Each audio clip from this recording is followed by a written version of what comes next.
So there's this secret military campaign that's been going on right in the Caribbean, pretty much off the radar.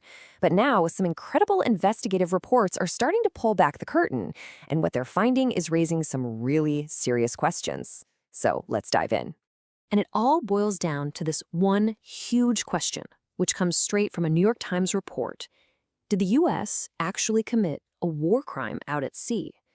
It's a heavy one. And to even begin to understand how we got to this point, we need to rewind and look at the very first strike that started it all. Okay, so let's start with the official story. This is what we were all told at first. It's kind of the baseline before everything else started coming out.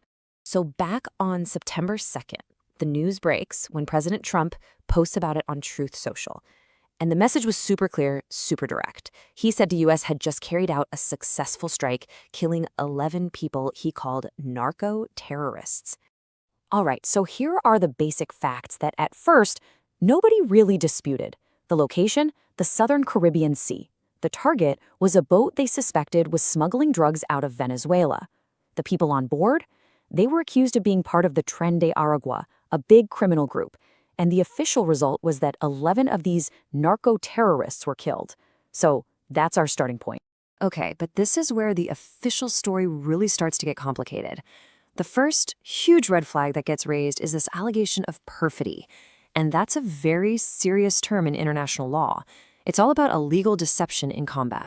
So you can see the difference right here. On one side, you've got what a legal combatant aircraft is supposed to look like.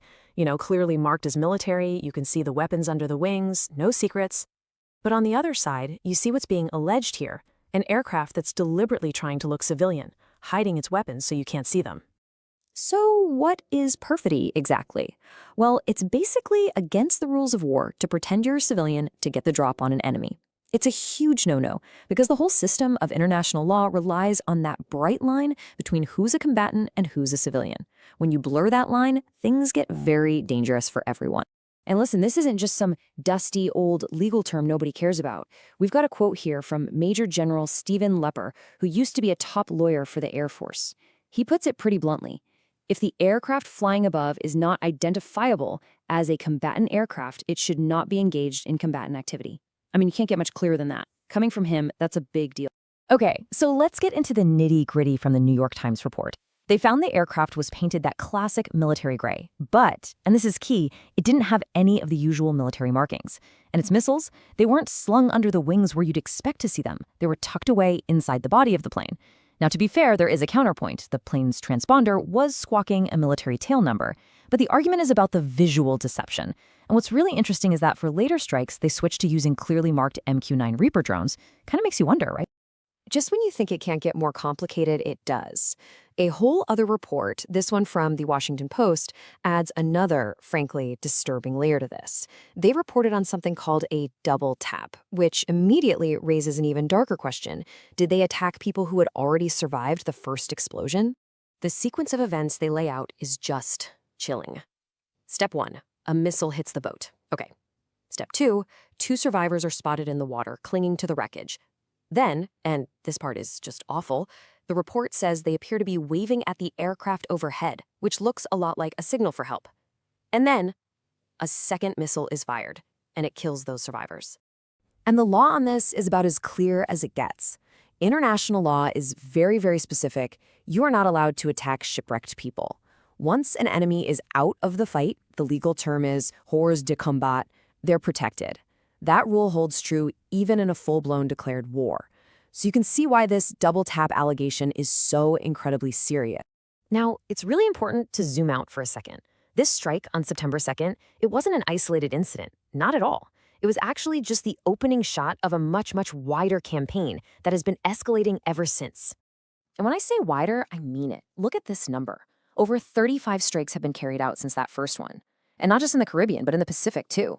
This is a very active, ongoing military operation that most people have never even heard about.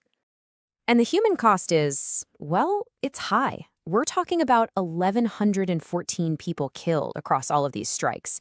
That number just changes everything. This isn't about one controversial event anymore. It's about a sustained, lethal campaign. So all of this leads to the absolute core of the issue, this huge legal gray zone. How is all of this being justified? The whole thing hangs on one question. Is this war or is this law enforcement? Because depending on your answer, the rules are completely different. All right, so you have two totally competing views on this. The administration's argument is that the U.S. is essentially in an armed conflict with these big drug cartels. So in that view, cartel members are unlawful combatants who can be targeted. But then you have the international view, pushed by a lot of human rights lawyers, who say, whoa, hold on, drug trafficking is a crime, it's not an act of war. From their perspective, these attacks aren't combat, they're extrajudicial killings. I mean, these are two fundamentally different ways of seeing the world. And this debate isn't just happening in the media or in law schools.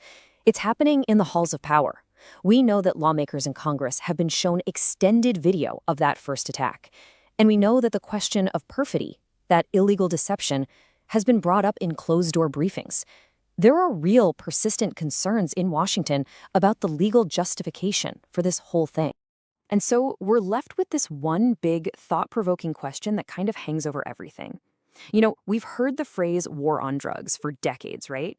It's always been a metaphor, but this whole situation forces us to ask, when does that metaphor stop being a metaphor? At what point does a war on drugs become an actual war, with all the real-world life-and-death consequences that come with it?